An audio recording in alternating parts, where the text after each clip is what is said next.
Hello, everybody, and coming to you from the English cellar, as in Sklep in Litoměřice, and I wanted to talk a little bit today, or just kind of help you go over the vocabulary part of Michael Vince that we're going to study, and this is the words and phrases part. And this semester in English Seminar 1, we're going to go over units 1 through 5 of words and phrases. And we'll talk about real quickly, I don't want to take a lot of time with this video, but units 1 through 3. And I just kind of want to go through them. The units aren't that long, but what we kind of want to focus on are the phrasal verbs or the idiomatic phrases. Because I find those in these units the most useful and things that you can use in your everyday life and hopefully improve your English. There are some other things that he uses with prefixes and suffixes, Michael Vince, that I find useful in helping us change words and use them in a different way. And let's actually go into some of that right now. Let me see if I can find my screen share. Yeah, so, and again, this is all on these title cards are in the lecture. You can take a look at those in the lecture notes on Moodle. This is unit 10. And here is a suffix. Now he gives us this, and I believe it's in unit 1, and there are exercises here. You can see that. This is all in your material. All of this stuff I'm taking exactly from the book. And I recommend focusing your time on learning the stuff that is in these lecture notes. So not if let's say we have phrasal verbs with come, not only the examples I give here, but all of the phrasal verbs using come, that are in the Michael Vince book. I'll talk about that a little bit later, but let's talk about suffixes. And some of them, are quite, easy. A prefix, a suffix, and you can, you can use them quite easily, but others kind of are difficult. And like Vince gives us some words where we're going to change words, either adding a prefix or a suffix, and like sometimes it changes how we can use the word in a big way and even changes the meaning a little bit. But this here, the full, he wants to give us these words, and this is kind of a simple one. I recommend looking at this in the book.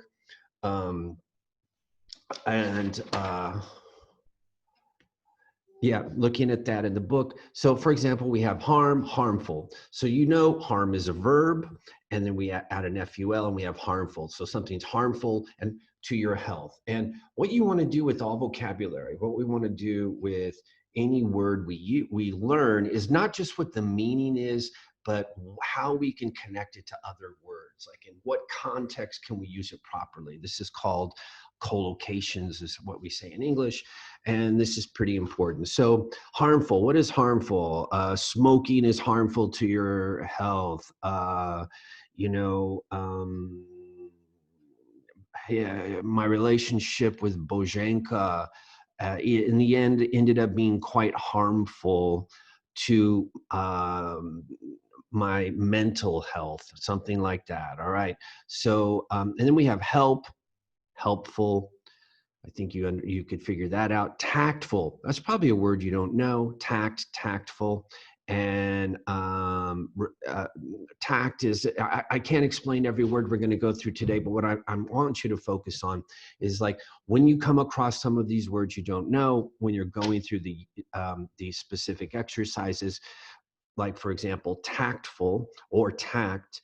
The best way to learn that is not looking at Czech dictionary and find out, oh, well, how do we translate tact? But you all speak English quite well at this point, or you should, but go on Google, use Google because Google's using you. So you might as well use Google and find examples of tactful, either from an online English language dictionary. There's, hundreds of them out there, or just type in tactful and see how it's used in different sentences. See how it's used in different examples, which would be essays or whatever. And, you know, someone who has tact, it means that they know how to navigate a social situation.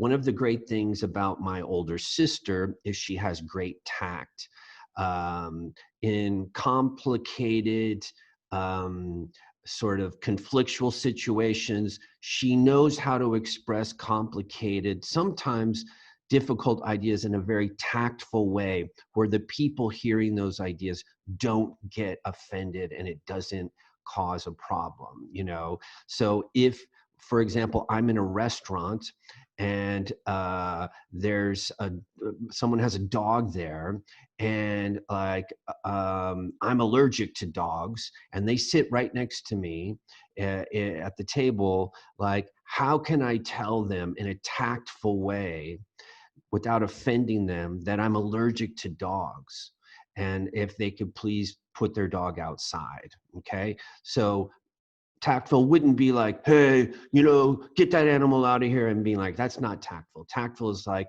when you do it in a way where the person is not offended. All right. And so there's a lot of examples out there for all of these words. So we have respectful. I think you understand respect. It's a similar. Pitiful. This is another great word, pity and pitiful. I can't explain them all to you today. Vince does a fairly decent job. Look them up. Doubtful would be the word. Meaningful. You know, this is an important word. Like you want to have a meaningful life. What is a meaningful life? It was a quite meaningful, we had a meeting and it was meaningful. A lot of things were accomplished. And then here is an interesting one, because afraid is changed into, we take the idea of afraid and we change it into fearful. So this is something that Vince does, is it's not just like adding an FUL, and we'll see it on the next one, if I can get to it, which is going to be the prefixes with un. So this is similar to FUL. And again, with these, like, what's going to be helpful, or what I recommend, is that go in, do the exercises for these examples of the prefix and the suffix, and you figure out what those words mean, investigate them a little bit online. So here we have envy, and we have to change it to a word with un. And so we're going to end up with unenviable, unenviable. Now that's like sort of like, oh, what is that? Oh, well, it's an adjective. So it's an but it doesn't mean the same as envy. Envy is like jealous in English. So the meaning is changed a little bit. So what we need to do, what I want you to do, is just be aware, because you are going to have a credit test, and like some of these are going to end up being on your credit test. You know, there's different versions of the credit test, but definitely some of these kinds of words, and there's going to be word from these vocabulary units are going to be on your credit test. So you do need to deal with these and learn these. So company would be unaccompanied. So the 14-year-old flew to Spain unaccompanied. What would that mean, just from the context? Okay, basically, excuse me, it means that, you know, he flew alone. You know, he was 14 and he flew unaccompanied, alone. Bearable, or bear, and unbearable. Okay, unbearable. So you're changing not only with, you're using an un, but you're also changing the end of the word. Unmistakable, unjustifiable, unprecedented, and undoubtedly. Undoubtedly. All right. So I want you to look at what these words are that Vince gives us and try to put them in context. Look, and you don't have to spend a lot of time, but don't just translate them, but try to figure out what other words you can connect them to, or how we can co-locate them. Now, we're going to get into the phrasal verbs. And again, there's 3 units we're covering very quickly in this lecture 10. And I really want you to focus for sure, because I know you guys are busy. on the phrasal verbs that I'm focusing on here. Like, make that your first priority. So we're using come, like phrases with come, all right? And and I've got some examples here. He has more. He has more. So he has it like this, phrases with come. I don't know if you can see that, but there's more of them, and you need to deal with all of them because any of them could end up on your test. So we have come to light. Something comes to light. It was hidden, and it came to light during the meeting that the boss had embezzled 1.2 million euros. That, he stole 1.2 million euros. It came to light. This is information that came into the light. Come undone. Now, again, like many phrases, it's the same in Czech. They have more than one meaning. They have more than one meaning. And unfortunately, we can't explain all of those or go over them or answer your questions in person in this format. But come undone is, very often there's a literal meaning, and then we can have a figurative meaning or like a metaphorical meaning. And like, really, metaphor is one of the great things that humans are able to do. We're able to speak in metaphor and allegory and these things, and even in these simple words, so come undone. My shoelaces came undone. I ran so fast from Boženka that my she's quick. She found me at Johannahof. I ran out the side door. She was chasing me. And my shoelaces came undone. Okay, what does that mean? That, my shoelaces were tied, and then boom, they came undone. So that's the literal meaning. Now, a metaphorical or figurative meaning would be, I came home after midnight. I said I was coming home at 11, I promised, but I came home after midnight, and guess who was up waiting for me? It was Friday night.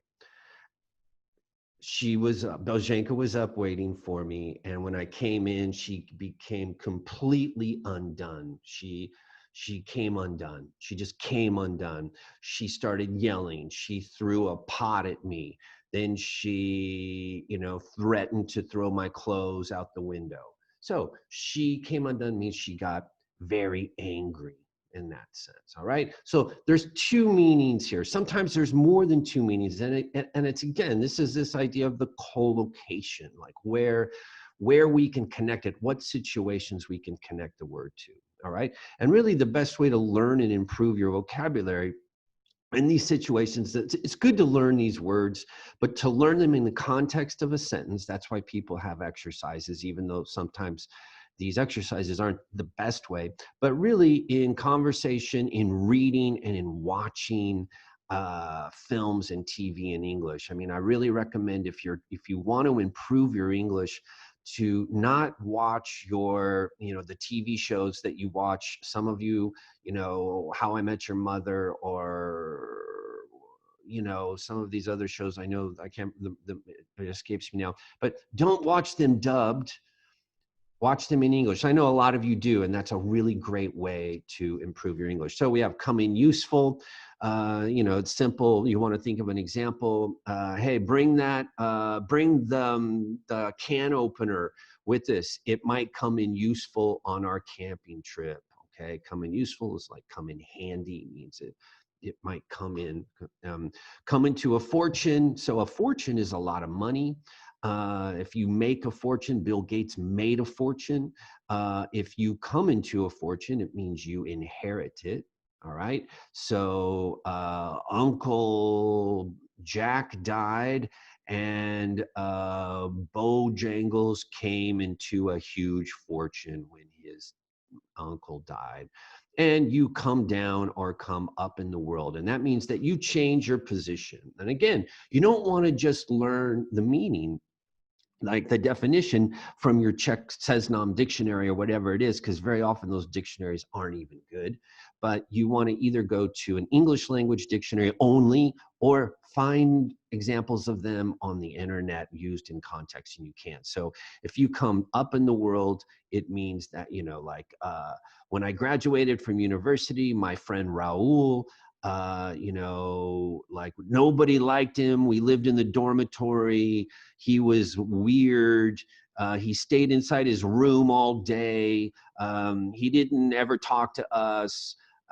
And, he just like kind of, we had almost, we had almost no contact with him. And then like 7 years later, I ran into Raul, and he like was married. He had this beautiful partner. He like was dressed. He was real confident. And he said like, oh, I've got this great job. I'm designing software in Silicon Valley. I'm making a lot of money. And he'd really come up in the world.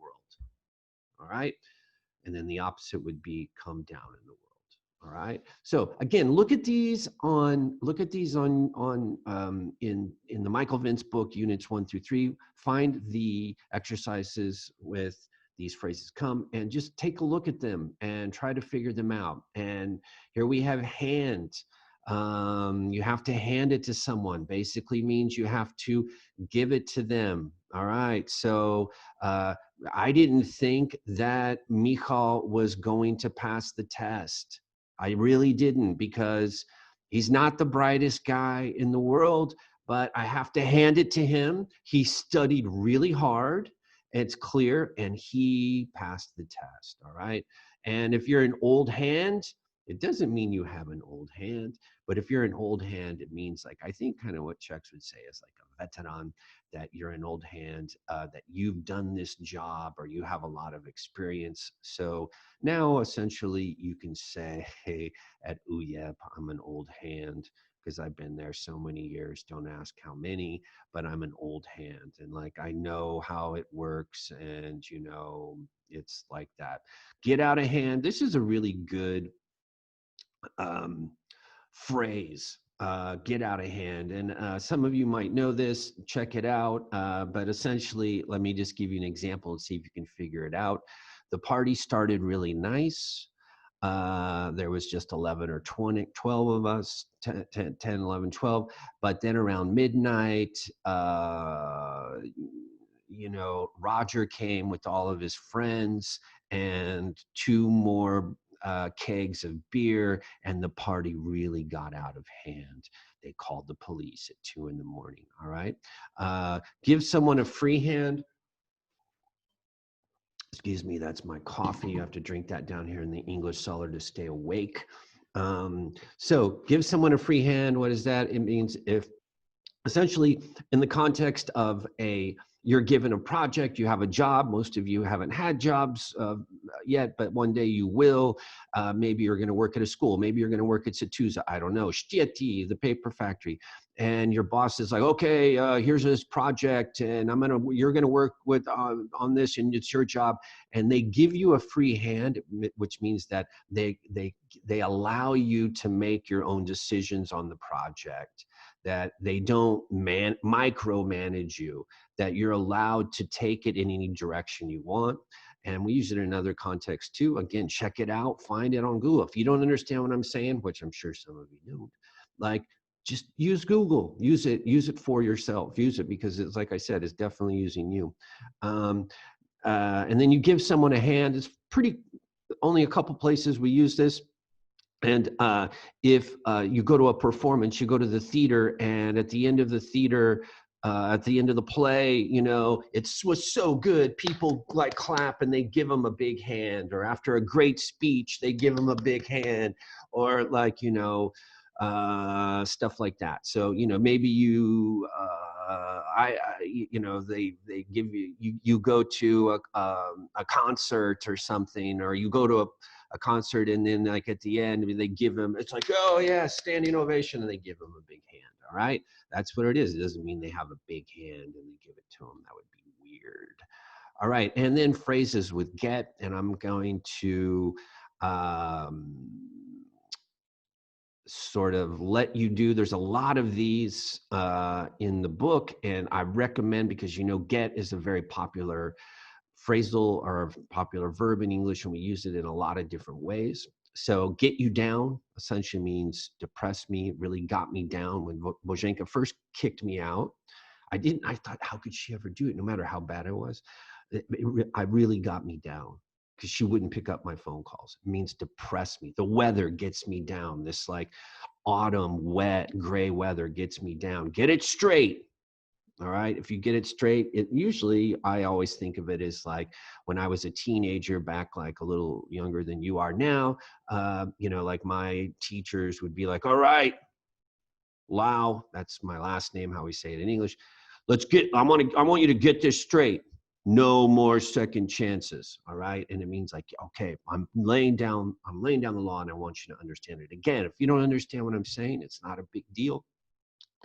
Look online, get rid of. This is something, definitely learn this one, get rid of, all right? And it's just collocate it with stuff. Get rid of old books. Get rid of the boxes in the attic. Get rid of all those toys in the living room, all right? Essentially, it means make them disappear. Now, when I say get rid of those toys in the living room, it means like put them away, put them in your room. If I say get rid of those boxes in the attic, it means either take them to, you know, the garbage, throw them out, take them to the dump, or sell them or whatever, but I don't want them in the attic anymore. Get rid of it. Now, here's another collocation, but the idea is the same. My friends always told me to get rid of Bozhenka. All right. Does that mean like what do I do? That just means I would leave her, break up. All right. Doesn't mean that I would, you know, do anything else like, you know, that's it. Now you can say like the mafia guys got rid of the body. They had to get rid of the body. Again, it just means like disappear, break up. All right. Get the idea across means communicate, and get the sack. Get the sack means you get fired. All right. It's more of a British thing. But we use it in American English too. It's one of those good British ones. Get the sack. I got the sack. And again, you guys, I hope you're listening to this. You've made it this far into it, but on your credit test, it's really, really important that when you're going to have to make examples, right? And that you use, like, for example, the. And you'll be like, yo, tak, nini delugiti, but it is. So if you use, for example, sacked, got sacked, like you need to use the right verb tense. Last week, he got the sack. All right. You can't say last week he got sacked. And like, that means something totally different. I'm not going to give you a point for that. All right. So you need to like pay attention to the detail and not just kind of learn it in general. Last week he got sacked means something totally different than last week he got the sack. All right. I can say, in your example, he's going to get the sack. All right. You're going to have to use it in the future or use it in the present tense or use it in the past based on the example. That's just some advice. Phrases with see. Look at these and Michael Vince. See better days. That means like, oh, it's old now. You know, I ran into my friend Frank that I went to school with back in California, and man, he had seen better days. He had put on about 35 kilos. He was bald. You know, and he just really was walking with a cane. And he's not even that old. He's only like 55. See eye to eye in English means agree. So like, I don't see eye to eye with my mom on politics, but you know, she makes really, really good Ledvinki. See the light means you're in darkness, or you don't understand, and then suddenly you change them, or you saw the light. Kind of this mystical experience, like it means you understood. I saw the light and realized, you know, he spent 4 or 5 days a week in the pub drinking till 3 a.m. till one morning he woke up and he saw the light and realized that all of those braniks were destroying his body and his future. Okay. See it my way means just agree. Again, look these up and see the last of someone. Again, that's a good, it's like we'll never see that. See the last of someone means like you're not going to see him again. And then see red is just like, it's kind of an old school one.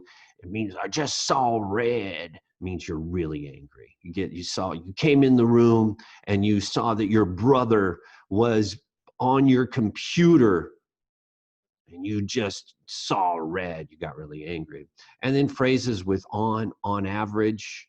And again, what's important is that you realize the details in how it's constructed on average. Like on your test, it might just be, you might be like, yo, jako premier, and then put an average. No, you need on average, Franta has about 2 or 3 smajaks or fried cheese a week, okay?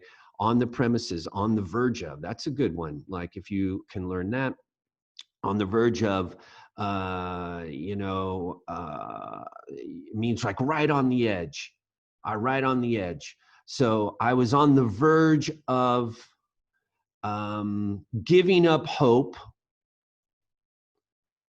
that we would find our way out of the forest when suddenly the forest ranger appeared and saved our lives, okay? Or you can say that he was on the verge, Sally was on the verge of leaving her husband when he finally apologized and decided to break up with his mistress. Okay, on purpose. I think you know what that is. On the market, so it's like on the market is a financial term, and market in this sense is, I believe you say, I'm not sure. But again, look it up. And then we have phrases with break and a break down, break the ice, have a breakthrough, a break in, and break the news. So break down, something breaks down, that your car breaks down.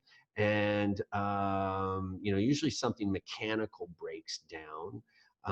Sometimes they only break. And this is the hard part with breakdown. So my watch breaks, even though it's mechanical, my computer breaks, although sometimes we'd say breakdown. The elevator broke down, all right? My car broke down, but my axle broke.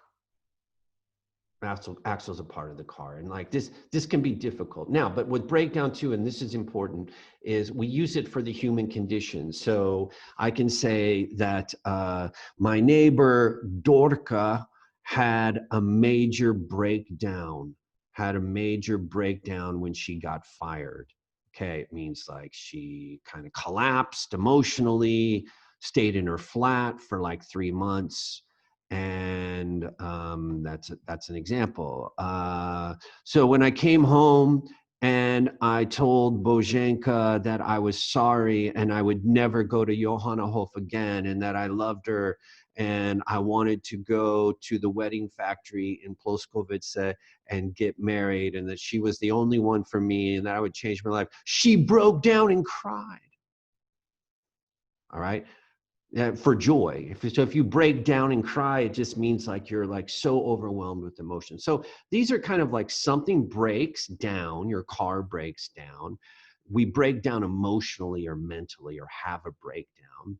And we can also break down and cry. And this is an example of how these phrasal verbs can be used in different ways. Break the ice is like icebreaker, have a breakthrough.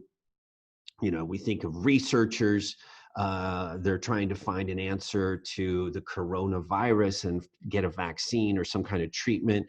And last month they had a breakthrough and now they think they are going to have a vaccine by the end of 2022 or something. A break-in means someone broke into your house, but it's a noun. There was a break-in at UYEP and they stole. I don't know what anyone would steal at UYEP, to be honest. Like, what would you steal? But anyway, there was a break-in, and break the news is breaking news is what we say in English. I have to break some good news, break some bad news means you tell them for the first time. And then here are sounds. And again, I put these in here just so you can look at them. They're in the unit. Boo, what's a booing sound? What's a thud? What's a buzzing sound? What's a hissing sound? A clatter, a squeak, and a whimper. So what thuds? What boos? People boo, you know, and that like you're at it's a really bad performance. They boo. Buzz, what buzzes? Bees buzz, flies buzz. What hisses in English? A snake hisses, or it's like a clatter, a squeak, a whimper. Whimper's a good word. Find that out. All right, now. So what I want you guys to do is, if you look at these words, for example, like, and again, like all of the words, like we did with get and come and break, like there are more, he has more words than the 4 or 5 I put on our list here in this little video. But what I'd like you to do is focus on the phrasal verbs that are, and the verbs that I put on this list, but go through those exercises and do those in the book. He has the answers, I believe, you know, in the back of the book. And because I can promise you that some of this vocabulary definitely will end up on your credit test. So it's important to do that. And because part of, and you know, if you'll notice in the Michael Vince book, yeah, grammar is important. I think he has about 20 units of grammar, but you know, even the last 4 or 5 of those are mostly vocabulary. Then the rest of his book is vocabulary. So vocabulary is really important if you want to improve your get up to the advanced level, like using and having access to lots of different words. And then, you know, the grammar part is just being able to use it in the right way, conjugate those phrasal verbs and put them in the correct way in the past or the present. But vocabulary is important. And again, it's not the best way just doing exercises to learn vocabulary, but it is useful in our situation. The best way is, again, I encourage you, read, watch your programs and stuff in English as much as you can, watch the news, listen to long form podcasts, all that are out there on YouTube. I mean, you guys have learned a lot of English that way. Keep going. But that's it. And hopefully that was a little bit useful for you. Oh, I'm back.